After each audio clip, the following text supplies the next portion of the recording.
When experts descended 700 feet into an unexplored cave, they were met with an otherworldly sight.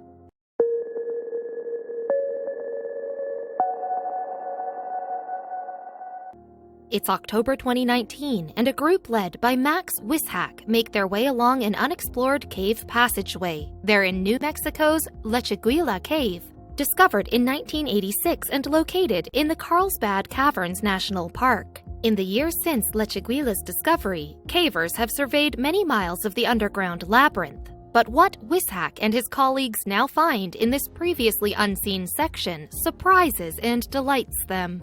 To explore this uncharted section of Lechuguilla Cave, the team had to first cross the lyrically named Lake of Liquid Sky. This had initially been discovered in 1993, but until October 2019, no researchers had been allowed to traverse the water feature. Nonetheless, Wisshak and his team were given permission to wade through the water while taking every step to not pollute the pristine liquids. So the team of explorers made their way through this unknown territory and came across some extraordinary sights on their week-long underground expedition. We'll come back to what Wisshak and his team discovered shortly. But first, let's learn a little more about both the Carlsbad Caverns National Park in general and the Lechuguilla Cave in particular. The national park is set in the Chihuahuan Desert in the southernmost part of New Mexico. It's a location overlooked by the soaring Guadalupe Mountains, which are part of the Sacramento Range. The 70-square-mile park contains more than 80 caves, one of which is the Carlsbad Cavern itself. The stunning geological formations in the park's caves were formed some 215 million years ago, when dinosaurs still roamed the Earth. Back during that ancient era, the lands around the park were covered by a shallow sea surrounded by a massive, living reef that extended for 100 miles. Outcrops of this entity, the Captain Reef, are still visible today in the Guadalupe Mountains National Park, with some sections towering up to 1,000 feet. The Guadalupe Park lies not far from Carlsbad Caverns, in neighboring Texas. This shallow sea gradually evaporated and became so saline that they could no longer support life. As a result, the reef organisms died out and eventually transformed into limestone covered by softer gypsum deposits. Over time, geological processes gouged out huge underground caves, and now inside them sit stalagmites, stalactites, and grand formations of gypsum resembling massive chandeliers. Others disregarded his assertions, however, and the facts of the matter are still unclear. In any case, White is said to have stumbled upon the cave while out tending to his herd of steers one evening. Looking into the sky, he believed he saw smoke from what he imagined to be a blaze. That might spell danger, of course, so the young cowboy rode towards the plume of smoke to assess the situation. It was only as he neared the site that he realized what it really was. What White had actually seen were enormous clouds of bats, so many in fact that from a distance they looked like smoke. It was a massive colony of the animals, and they were flying out of the mouth of the Carlsbad Cavern. Entranced by this spectacular natural display, White watched until night fell, and he could see no more. Obviously a man with an entrepreneurial streak, having found the Carlsbad Cavern, White went as far as to arrange visits to the site. He illuminated the subterranean lair with smoking lamps and invited the curious to accompany him on guided trips. The intrepid tourists descended almost 200 feet into the cave aboard the very same containers that have been used to haul out the bat dung. A photographer called Ray V. Davis brought some of the Carlsbad Caverns' most breathtaking chambers, such as the Big Room and the Scenic Rooms, to a wider audience with pictures published in the New York Times in 1923. In that same year, Robert Hawley of the U.S. government's General Land Office led the earliest scientific expedition within the cave. White acted as a guide for Hawley's team. It was also in 1923 that the Carlsbad Cave National Monument was founded, and 7 years later it became a national park. It's little wonder that this stunning natural feature was recognized in such a way. Carlsbad Cavern extends for 30 miles, with around 1/10 of its span accessible to tourists. In fact, the cave is almost certainly even larger, since part of it remains uncharted. The cavern has 3 principal levels, with the lowest plunging down more than 1,000 feet into the Earth's innards. The magnificent chamber known as the Big Room is around 2,000 feet long and in excess of 1,000 feet across in some parts. The chamber's roof rises up to 250 feet above the cave's floor. Other stunning features in the Big Room include a 60-foot stalagmite called Giant Dome and the bottomless pit, a hollow that descends 700 feet.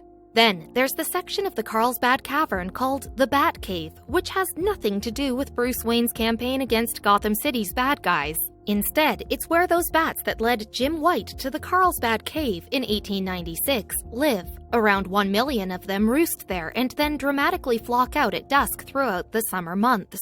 Visitors can even witness this awe-inspiring evening flight from a specially constructed amphitheater at the cave's mouth, which was open in the 1960s. Other caves within the national park also boast some extraordinary natural formations. The Slaughter Canyon Cave houses the Monarch, the massive stone column that reaches up almost 90 feet. The cave we're interested in, Lechuguilla, found in the north of the park, also has its fair share of awe-inspiring features. And as previously mentioned, that's where Max Wisshak and his team made an extraordinary discovery in October of 2019. Lechuguilla remained largely unheralded before the mid-1980s. Before that, back in 1914, someone put in a claim to excavate guano, that valuable byproduct of a large number of bats, from the cave. But the mining seems to have ceased after only a single year, and the cavern was then largely left to its own devices. Indeed, it was apparently viewed as a rather mundane site stuck in a remote part of the national park. What exploration there was of the Lechuguilla revealed only a 90-foot pit at the entrance, which led to some caves that extended a few hundred feet before abruptly ending in piles of rock. The first sign that Lechuguilla was much more exciting than first appearances suggested occurred in the 1950s. Some curious cavers came across a strange phenomenon at Lechuguilla. As these cavers surveyed the limits of Lechuguilla, they heard a thunderous blast of what could only be a rushing wind. Despite the fact that they could no way see through the heaps of rocks that covered the bottom of the entrance pit, the explorers came to an inescapable realization: there must have been more of the cave concealed by rubble. That was the only feasible explanation for the resounding blast of wind. After that epiphany about the properties of Lechuguilla, though, the cave was left alone again for another 3 decades. It wasn't until 1984 that some explorers from Colorado applied to be allowed to work their way through the rocks piled up in Lechuguilla to see what they could find. And the National Park Service gave the operation its blessing. It was another couple of years before the cavers' efforts bore fruit. Then in the summer of 1986, a momentous development occurred. The cavers succeeded in clearing enough rocky debris away to gain access to entirely new passageways. At last, a proper exploration of Lechuguilla could get underway. Over the years, more than 150 miles of cave passages and chambers would be revealed, the deepest of which descended 1,604 feet. The known extent of Lechuguilla puts it among the largest caverns anywhere on Earth. When it comes to the US, the cave is the second deepest and the 4th longest of any known limestone formations. Consequently, it's attracted speleologists, explorers of caves, from far and wide. And as Wisshak and his colleagues can attest, there are still new wonders to be found there. But it's not just the extent of Lechuguilla's underground chambers that makes it such an outstanding site. It's also the extraordinary subterranean beauty that's been discovered over the years concealed in its dark depths. Indeed, on its normally matter-of-fact website, the National Park Service waxes lyrical about the stunning natural wonders of Lechuguilla Cave, as well it might. A fantastic array of rare cave features, some of which have never been seen anywhere in the world, included 20-foot gypsum chandeliers, 20-inch gypsum hairs and beards, 18-foot soda straws, hydromagnesite balloons, cave pearls, subaqueous helictites, rusticles, U-loops, and J-loops, the unnamed national park's writer enthuses. What's more, in the 2009 BBC TV documentary series Planet Earth, an episode about the world's caves featured Lechuguilla. Veteran presenter David Attenborough was clearly blown away by the site's wonders. And he's a man who's witnessed firsthand the marvels of nature in every corner of the world. Attenborough said, "The Chandelier Ballroom was the ultimate discovery." With its 20-foot-long crystals, it's the most bizarre cave chamber in the world, Attenborough continued. At that point, the great man fell silent as the camera lovingly traced the bizarre crystal formations that bedeck this incredible Lechuguilla chamber. Once he found his voice again, Attenborough remarked on the bizarre extremophile bacteria that find their home on the walls of the cave. Indeed, that's the other outstanding feature of Lechuguilla Cave, its extraordinary scientific properties, which intrigue and amaze speleologists such as Wisshak. The structure of Lechuguilla makes it unique among the caves of Guadalupe Mountains. With it, researchers can study no fewer than 5 different geological types, as well as the weird bacteria that dwell in the cave.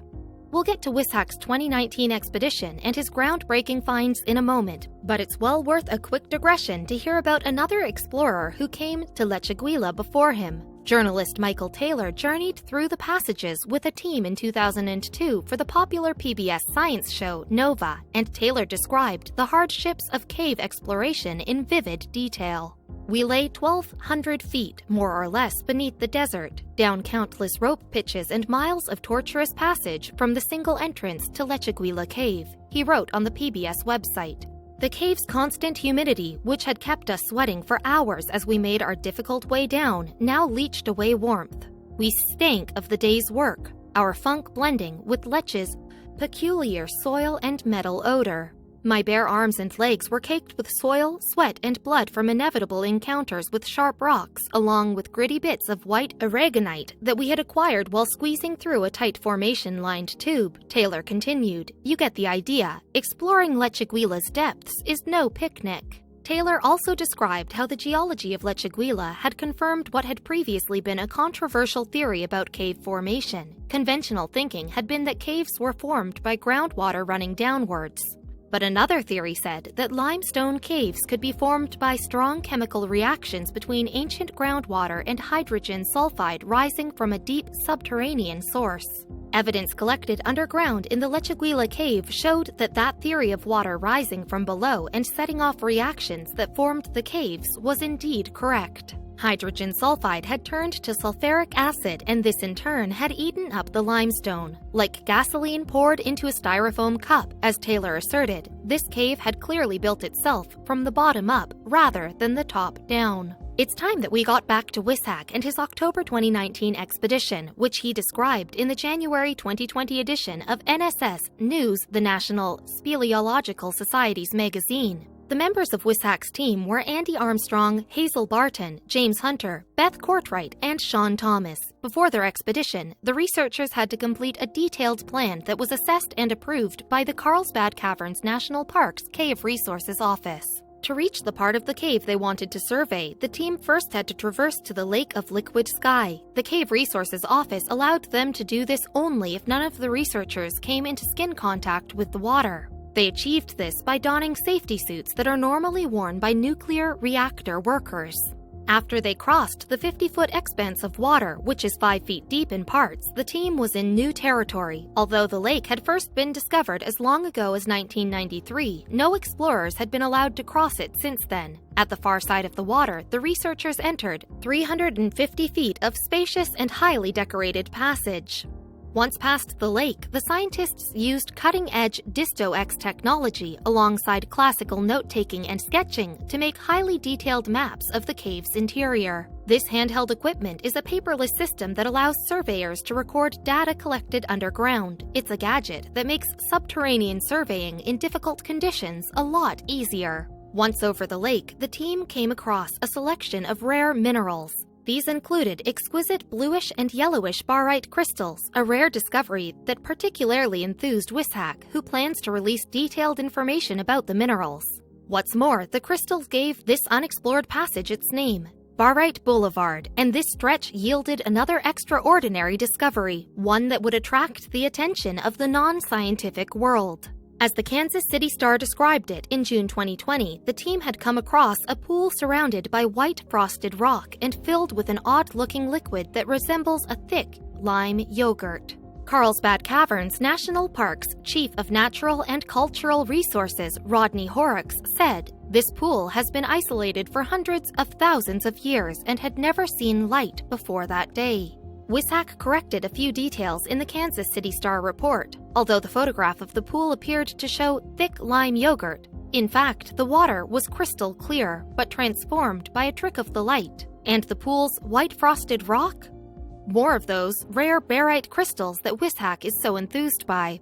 Writing on Facebook, the scientist went on to explain the significance of sites like this one. He said, "Such untouched pools are scientifically important because water samples are relatively free of contaminants, and the microbial organisms that may live in these pools are only those that belong there." The pristine pool is a few inches in depth and about 1 by 2 feet. The water in it was originally rain that's passed through the limestone before collecting there. Wisshak pointed out that a newly discovered pool in Lechuguilla Cave is about as pristine as it gets.